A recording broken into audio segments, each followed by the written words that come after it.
স্থায়ীভাবে বন্ধ করার জন্য শাসন কায়েমের মাধ্যমে আমরা একটি মানবিক কল্যাণময় ইসলামী আখেরে কায়েমে আপনাদের সহযোগিতা এবং দোয়া কামনা করছি। বাংলাদেশকে কি কল্যাণময় ইসলামী রাষ্ট্র কায়েমে আপনাকে আগামী দিনে জামাত ইসলামীকে সহযোগিতা করবেন। আপনাদের সহযোগিতা এবং দোয়া কামনা করে দেশবাসীকে আরো সচেতন হয়ে আগামী সংসদ যেন আলিবাবার সংসদ, আগামী সংসদে কোরআনের সংসদ, আগামী সংসদ হবে ইনসাফ এবং ন্যায়ের ভিত্তিতে প্রতিষ্ঠিত মানবের সংসদ।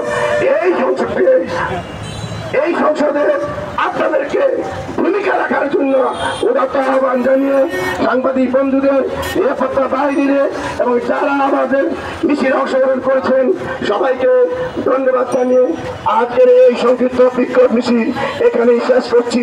খোদা হাফেজ। বাংলাদেশ জিন্দাবাদ, জামাত ইসলামী জিন্দাবাদ।